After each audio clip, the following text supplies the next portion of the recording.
Today I'm going to be sharing another one of my Smart Art Box videos. This one is an acrylic pour. Well, 4 acrylic pours. I did 4 of them. Today's video is sponsored by Smart Art Box. Well, they provided me with a box anyway. If you are unfamiliar with Smart Art Box, it is a monthly subscription box where every month they send you a box full of full-size art supplies. Every month you're going to get I just dropped stuff. Every month you're going to get something totally different, so hopefully you're trying a lot of mediums you've never even considered trying before. I know that was the case on yesterday's video. You can't tell, I'm still super excited about those markers and that project. One of the things that I love so much about these boxes is you're not just getting a box full of art supplies, you're also getting an art lesson. And you're going to get a brochure that goes over the history of whatever medium you're working in. You get a whole lot of project pointers, to everything from how to hold the paint, how to pour the paint, what not to do, all kinds of great tips there. You've got information on the supplies that you're using, and then on the back you've got a step-by-step instruction on how to use that medium. So if it's something that you have never used before, you're not going to feel totally lost. Now, before we get started, I do want to give you a big tip. Whenever I do acrylic pouring on my own, and you guys have seen me do this in a couple of videos, I'll have a card pop up here if you want to check that out. I always set my canvas on top of little cups, little something, so it's almost like little legs, because if you let it set on a cardboard, which is what I did where I did this pour, because I was too lazy to get up and walk in the other room and get a cup to set this on. You know when you say something and you realize, wow, that was really lazy. Yeah, that's me right now. Anyway, watch that you set this, like in this case, I would set this on like a single paper cup or disposable cup, something like that, because when the acrylic rolls or runs off, it's going to settle underneath on the cardboard, whatever you're setting this to dry on, and this is messy. But see what happened on this one? See if you can see where it's all like kind of peeling up. The back of the canvas board is all coming off of here because I was lazy and I let it dry on a piece of cardboard, and then I tried ripping it off, which is pretty much like ripping it off of, like it's glued at that point to the cardboard. So if you put this on a cup while you pour and let it fall off the edges that way, it's going to prevent what I did to this one. Let's go ahead and take a look at what came in this box, and I will share my project with you. So taking a look at this month's box, this one weighs a ton. So opening that up, we've got the brochure that we have already gone over. And then these paint colors kind of made me laugh because I did an acrylic pour out of an abstract art Smart Art Box a while back using very similar colors. So it'll be interesting to see the difference using actual pouring medium versus just using water to make kind of a pour like I did last time, because these colors are really similar. So that'll be a fun comparison.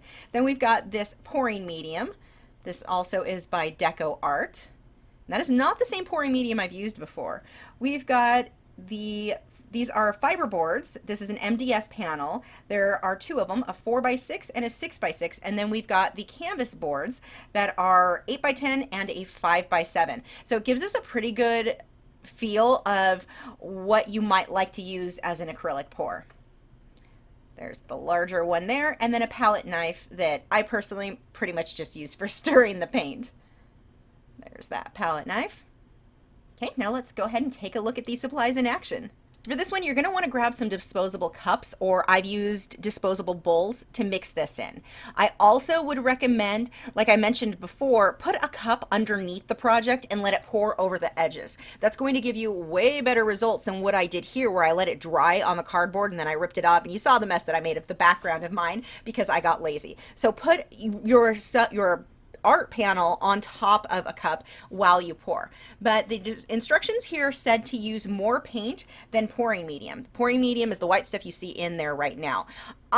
From using Liquitex pouring medium, I know that I personally prefer more pouring medium than the paint itself. I've gotten much better results and better flow that way. So that is one thing that I definitely do differently than what the instructions say to. I'm going to put a bit more pouring medium in there.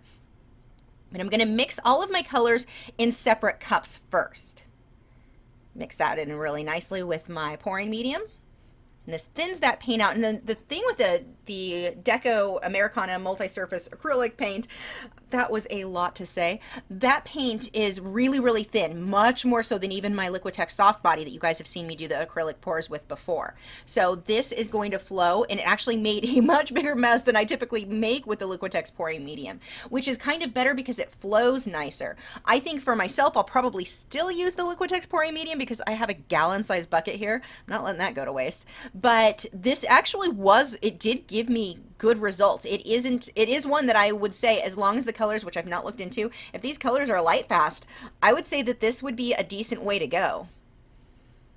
I mean, at least for the acrylic pour, it came out really pretty. The way that the cells even formed. Now, to get cells, those are those little holes or little dots of color that show up. Oh, there are so many different techniques that people will use. One of them is I've seen people use hairspray. Now, I don't use products like that in my art supplies because I worry about the archival quality later on. But some people will actually take a torch and flame the art, and that will force cells, which was really interesting.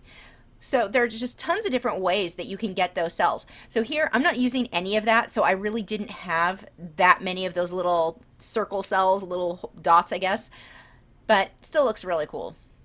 And that's the same when I use the Liquitex pouring medium. I don't get a ton of those cells forming because I'm not using the fire on top of it. So now I'm pouring the purple into another cup. I'm going to mix the colors together. These have already been mixed with the pouring medium.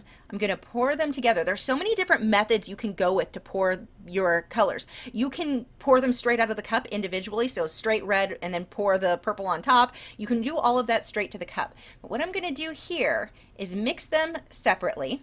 And before I pour these, I'm going to mix a white layer first for my base. So there's the pouring medium. I'm going to squirt some of the white paint in there. We'll stir this up. I want to make sure that's stirred really well. Although if you don't stir it well, you'll get areas where it's more clear than others, and that actually does give you a cool effect. I've done that with my Liquitex pouring medium before, where I put almost the straight pouring medium and just very little color around it.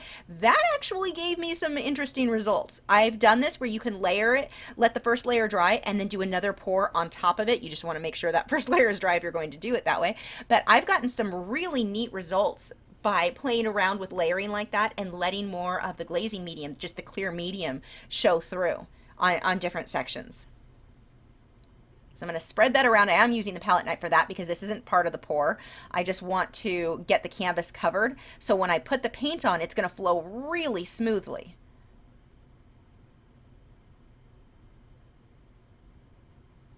Now this is going to make my colors much more pastel because I am pouring it on top of white, and it is going to mix in to an extent with this white. So there's the cup where I've already mixed purple, red, and white.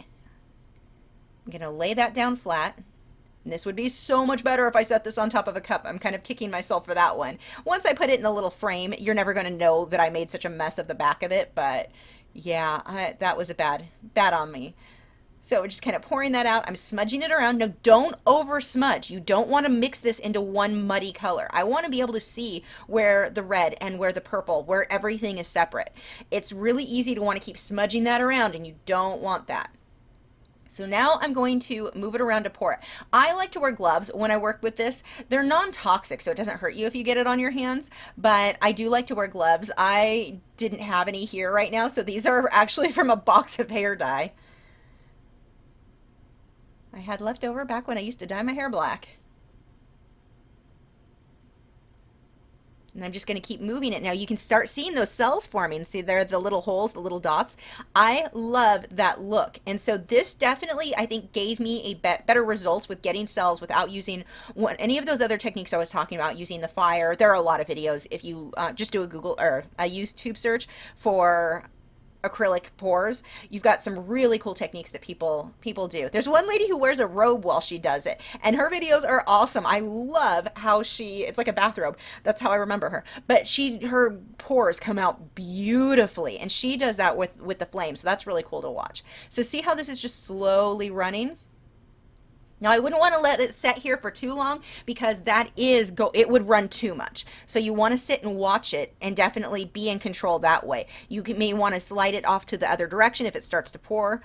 Here I didn't have enough paint. It was too much of the canvas showing through, so I'm just scooping some that spilled off. Just dabbing that on there. Now see how light, my purple is very, very light. All of the colors are really light. I've got a lot of pink because this is going on top of that white base that I did. And I'm actually really excited because I'm going to put this in a cute little silver frame, and I'm probably going to use those paint markers that I used in yesterday's video and the lettering techniques, which you will see in either tomorrow or the next day's Smart Art video, and write the word love on this and make it into a cute little Valentine's Day decoration. So I thought with these colors, that will be perfect. And since I already have those markers and those other supplies, that should give me a really fun project. Now, normally when doing acrylic pours, I don't think I would use the canvas boards like this. Canvas boards have a tendency, they can warp pretty easily, and it seems like with this medium they really did warp a lot, so I had to kind of bend the canvas back into shape. Once I put it in a little frame, it'll be totally flat, so it won't matter. But normally this is a little bit of a pain to work on because of it being flat, because of trying to hold the edges, because it does have a tendency to warp. It would not be my first choice. And I just know that from having done acrylic pours in the past. I definitely like a canvas where I've got a bit more grip to it, or like a wood panel board. Something that is totally flat, so it's not going to warp. Sometimes with the canvases, you want to make sure it's a good strong canvas because the paint is very, very heavy, or it gets heavy when you pour this much on. And so if it's a flimsy canvas, you can have where the canvas starts to kind of buckle or warp in the middle. So if it was a stretched canvas anyway, this isn't going to do that. So there's that bonus, but I do like a heavyweight canvas or a wood panel. And even the wood panels, these MDF boards that are in this box, I like those better. The only thing is, I think if I used those, I would probably gesso them first, because you can get a little bit of pitting when you paint straight on it without gessoing it first. I mean, it works this way, but if I were to do it again, I think I would do that. Or even if I put a base layer, just painted the white on there by itself, let it dry, and then did the acrylic pour over it, that would prevent some of the pitting that you'll see in the next. And it's minor, it's so minor, but that would be one way to prevent the MDF board from getting, so that it wasn't, so that it would be more smooth. So I put down some fresh cardboard here. You can see I had a little too much fun on Amazon Prime Day, so I've got lots of those boxes handy. And this makes a mess. So I like to put either like a plastic drop cloth or tarp down, or a trash bag. In this case, I've got my drop cloth. This is the one that I use all the time, so it doesn't really matter if I get paint on it, and then I put it inside of a box. But this stuff does get messy. Just be aware of that. Don't do this on your kitchen table without anything to protect it. Just shoving some of the paint over where it's sliding away from the edge there. That one got some decent cells, considering I didn't fire this or do any of, use the hairspray techniques or some of the other things that people will often do with these to get more cells. I'm not unhappy with how that one came out.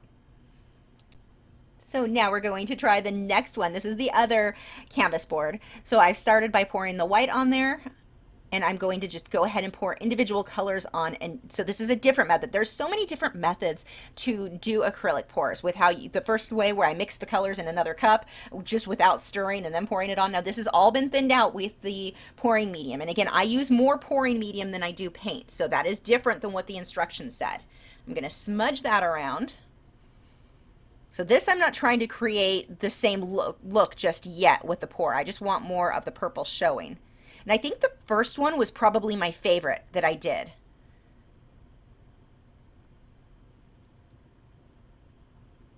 So now here is my red. And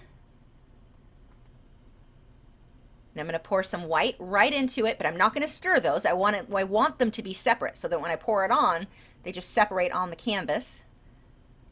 I'm just going to smudge that a little. I'm lifting that cup a bit and then letting that pour. This is the one I made such a mess with the back of this canvas. I really wish I would have set this up on a cup or something like that to prevent the mess that I made. But again, once I put it in a cute little silver frame, this is another one that I'm going to make a Valentine's Day. I'm going to actually do that with all of them, make them all into different Valentine's decorations. But once it's in a cute little silver frame, what I did to the back of it, I didn't kill anything. So like if you did that too, or if you do that too and you didn't put it on something or raise it from the cardboard and you let it dry like I did, don't worry, you didn't ruin anything. Just throw it in a cute little frame and no one will ever know the difference. And luckily these are all standard sizes, so getting a frame for it will be very easy. Now how I tilt this is going to make a huge difference in what that end result is. This one had some nice cells too. I'm really pleased with the amount of cells that I'm getting from this one. I feel like this, and I need to try again when I use the Liquitex pouring medium. I feel like this is giving me better cells, and I'm not sure if it's because the paint is so much thinner or if the pouring medium is just a little bit better. That gave me a really nice design, and I love doing acrylic pours. Like, you can leave it like this so you've just got an abstract. For me, I like doing acrylic pours like this and having them be kind of solid like this one is, and make a background or use it as a background for a painting. I can go on top of it and paint fish. I can paint whatever I want on this. So you've got a partial abstract, partial realism. I'll have a card pop up so you can see where I've done this in the past, where I paint on top of an acrylic pour. But it gives you a really interesting background. And when I do that, instead of using water to thin my acrylic paints, I use the Liquitex glazing medium so that it really sticks, that it'll really bond to this. Otherwise, this is too glossy and it just doesn't, regular acrylic paint, if you're thinning it with water, it's not going to stick very well. So you're going to run into archival issues. But if you use a glazing medium, it's going to bind really well to this. You would want to wait for this to dry. I know with Liquitex, they told me let it dry for at least, gosh, what did they tell me? Was it 48 or 72 hours? I don't know, several days. I usually let it dry for a few days before you paint a subject over it. So I would assume it would be a good idea to do the same with this. This stuff does seem to dry a little bit faster than the Liquitex pouring medium, but it's not as thick, so I guess that makes sense. So there we go. I actually really like how that one came out, but it was a mess underneath, and if you just set it on a plastic cup, it will dry so much better without being stuck to the cardboard. So here's one of the MDF boards. And if I did this again, I would paint that white first. If I wanted to just use the supplies in the box, I would just paint it white first, just to kind of seal off so that it didn't soak in as much, because I did get a slight amount of pitting. Now I'm just using what's left in my cups at this point because I don't want to waste the paint. That kind of looks pretty too.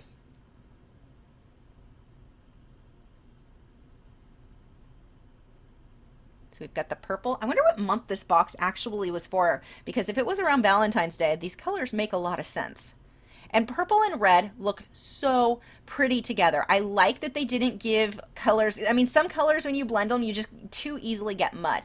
This was a very, very good color combination, because unless you're just stirring them together, then you'd have a problem. But pouring them separately like this, you're pretty much guaranteed to have a pretty color combination. So you do want to watch that when you do acrylic pours. I do know of people who will use lots and lots of colors and it looks beautiful, but when you are getting started, I don't recommend that. Limit your color palette when you first start with acrylic pours, because it's way too easy to just make absolute mud. And I think 3 colors is a really good choice.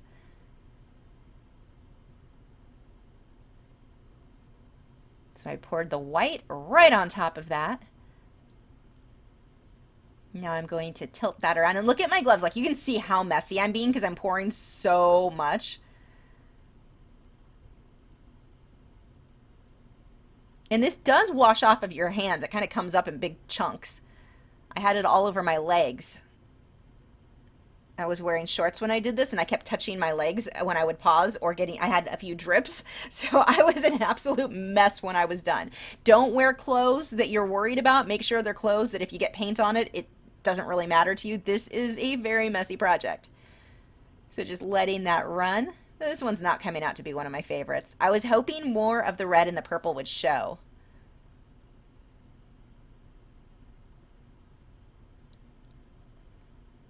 Let's pour some more. Well, I'll just drop it. I am graceful.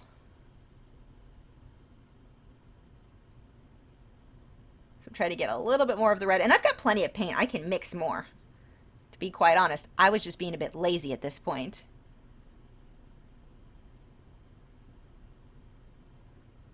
And I've seen it done where primarily the white color was left showing through, and it did look cool. So you can do that. Look how much that's running. If I left, when I use the Liquitex Basic, if I had it sitting at that angle, I mean, that is nearly a 90-degree angle. If I had it sitting like that, it would have all ran so fast, so much. This is definitely a bit easier to control. So we're squirting some purple. Let's get some more color to put on this. And I probably would have been better on this one just to leave it alone as it is, because it did start running really nicely. But I like to mess with stuff, so I've got to keep messing with them. So stirring that one up, and I'm just scraping the palette off onto the cup. If it gets too dirty, I don't want to make a lot of mud, I can wipe it off on a paper towel. But if there's just a little bit on, it's not going to be noticeable when I stir the next color.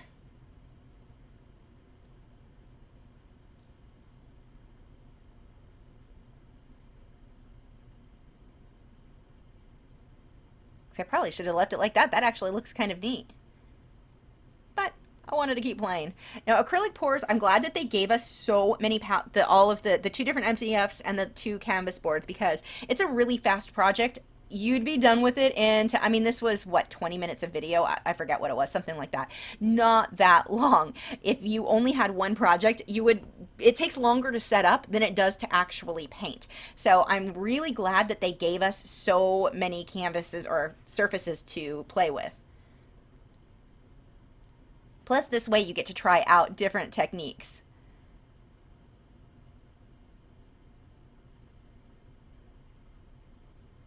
Yeah, that just looks like weird marble. It's not super interesting. I'm not loving that. Well, that didn't help at all. Oh, that looks a little better. Kinda. No, not really.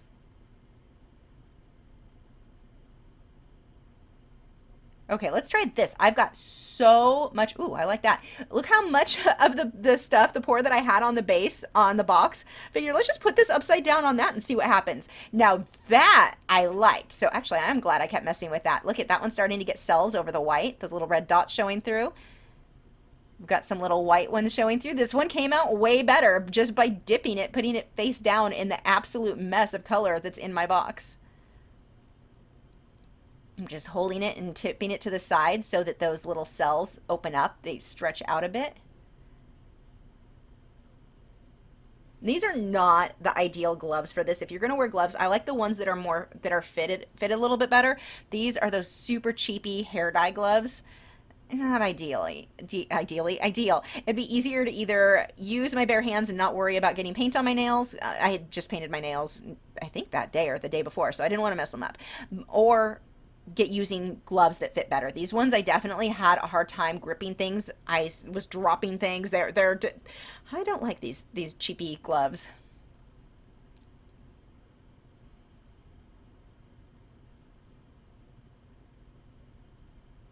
I just keep holding it in this position. I can turn it if I want to start stretching the paint the other direction.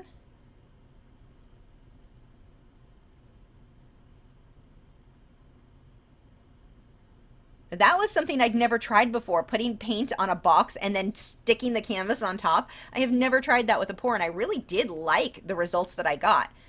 Oh, what am I doing? Am I going to do it again on this one? Why would I do that? This one looks good how it is. I guess I just wanted to experiment because it was fun. Oh no, okay, good. I'm not messing with that one anymore. We'll grab the other MDF board. Sometimes I re-watch when I'm doing voiceovers to what I've done and I'm like, why did I do that? That doesn't even make any sense. So let's try this one just straight from the beginning. This was probably one of my least favorites. I actually didn't like it as much. I think it looked better when I put paint on the board or the acrylic pour on the board and then dipped it face down in the mud. That gave me better results. This one didn't quite look as good. That needs more paint. I don't have enough on my edges, so I'm just scooping it up. It's giving me the cells, which is cool, but I definitely think if I would have put paint down first and then dipped it, it gave me better results.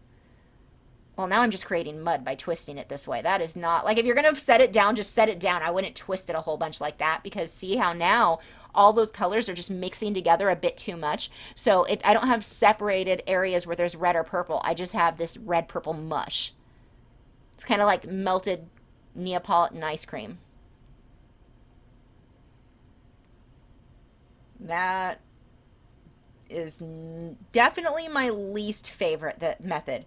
And the funny thing is I like the method of dipping it face down, but I think it looked so much better if I put color on there first. So let's go ahead and pour some more stuff on here because I'm not loving this one. See if that looks any better.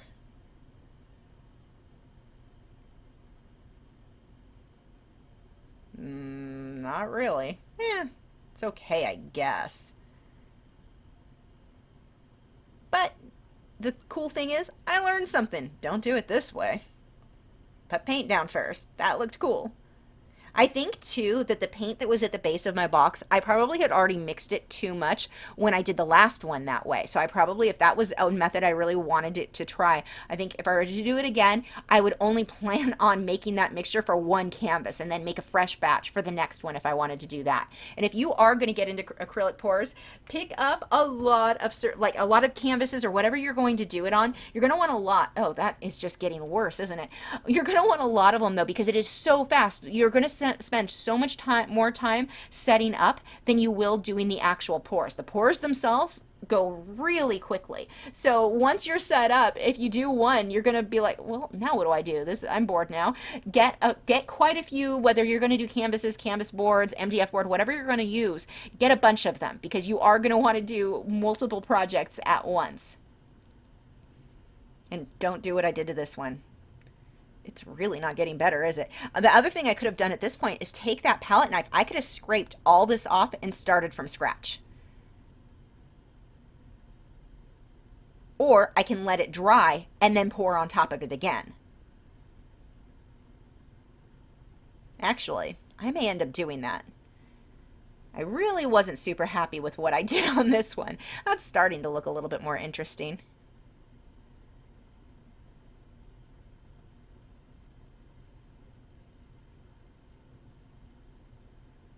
But if acrylic pouring is something that you are interested in, I've got multiple videos here of the ones that I've done for backgrounds for my subjects. And then there are people who get really advanced with the way that they'll like twist the paint. They'll put it on a lazy Susan and then twist it. I've seen people pour into a colander and then twist it that way so the paint just kind of spread out. I've seen some really neat ways that people played with the acrylic pours. There are so many methods that give you really neat results. But it's going to be a very abstract type feel. It's not something where you're going to have a ton of control. Some of them are going to come out great and some of them not so much. I mean, even here, I've got, there's my messy hands. I've got a decent amount of experience with acrylic pours now. I mean, I've done a few, however much experience you want to consider that. But even here, this was not my favorite.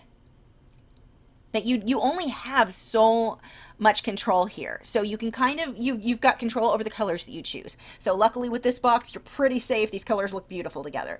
You've got control with certain things like that, but you where you want your lights and darks, but you're going to just kind of let what happens happen. And to me, that is fun. I love the not knowing what it's going to turn out like. It's a surprise.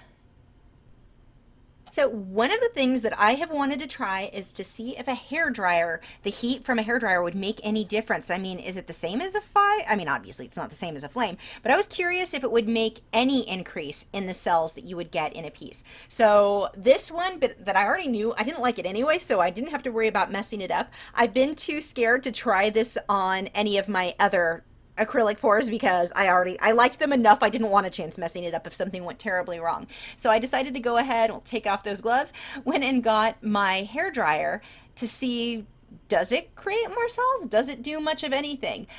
It moved the paint, as you'll see in a second.